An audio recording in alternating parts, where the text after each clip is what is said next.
ஆழி தேர்னா திருவாரூர் தியாகராஜா பெருமாள் கோயிலில் தான் நடக்கும். ஆனால் இந்த ஆழி தேர் ஒரு காலத்தில் உடஞ்சிருச்சு. உடையும் முத்து ஆசாரி தான் அவர் அந்த தேரை சரி பண்ணினார். சரி பண்ணுனா அவர் கூலி கேட்க கிடையாது. அவர் பெருமாள் போகிற தேரு அவர் பண்ணுவார். ஆனால் கூலி வாங்க மாட்டார். வாங்கலைனாலும் அந்த திருவாரூர் தேர் அன்னைக்கு தேர் நவராது. அப்போ இந்த ஊர் மகாராஜா என்ன பண்ணாரு, ஏன் தேர் நவர மாட்டுக்கு அப்படின்னு அவரும் கை போடுவார். அப்பையும் தேர் நவராது. அப்பதான் ஒருத்தங்க சொல்லுவாங்க, இந்த தேர் நவரன்னா முத்தாசாரி வந்தாதான் இந்த தேர் நவரும் அப்படிங்க. அப்போ போய் முத்தாசாரியை போய் அழைச்சிட்டு வாங்க அப்படிம்பாங்க. அழைச்சிட்டு வந்தா அவர் கூலி கேட்பாரோ அப்படின்னு. இல்லை, கூலி இல்லை, அவர் வந்தாலே போதும் அப்படின்னு மகாராஜாவே போய் முத்தாசாரியை அழைக்க போவார். அழைக்க போகையில அவர் வந்துடுவார். அவர் உடம்பு பிடிச்ச உடனே தேர் நவந்துடும். இங்க மொத்தம் எத்தனை தேர்கள் மறுபடியும் குறிப்பிடுங்க? 5 தேர். மொத்தம் 5 தேர்ல ஃபர்ஸ்ட் விநாயகர் இருப்பாரு.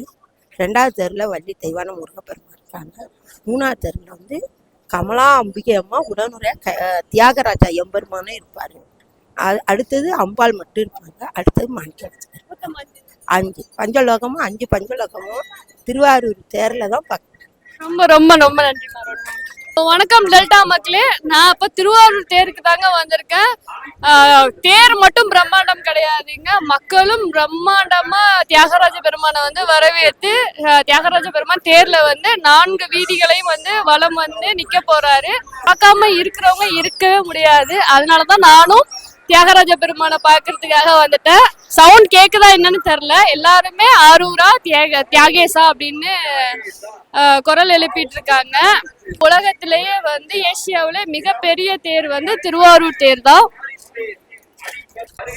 மொத்தம் இந்த தேரோட உயரம் அப்படின்னா 96 அடி உயரம் கொண்ட அந்த தேர் தத்துவங்கள் 96 தத்துவங்களையும் குறிக்குதுங்க.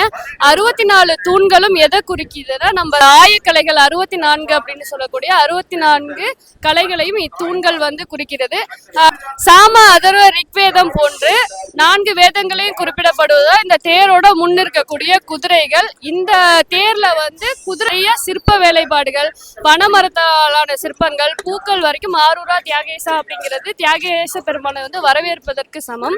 இல்லாத சிறப்பு திருவாரூர் தேருக்கு இருக்கு. அவருடைய தேரோட உச்சியில் பார்த்தோம்னா கோபுரத்துக்கு அந்த கலசத்துக்கு மேல வெள்ளி தட்டுகள், வெள்ளி கொடை போல இருக்கும். 2 வெள்ளி கொடை வச்சிருப்பாங்க. எந்த தேர்லயுமே அந்த அளவுக்கு சிறப்பம்சம் இருக்காது. ஏன்னா கொடிதான் பெரும்பாலும் சிவன் கோயில கொடி மட்டும்தான் இருக்கும் அந்த தேர்ல.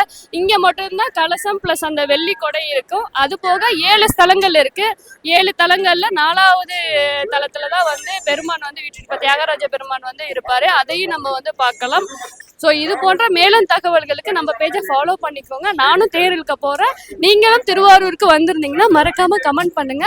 மேலும் தேர் பத்தின வீடியோவுக்கு நம்ம பேஜை ஃபாலோ பண்ணிக்கோங்க.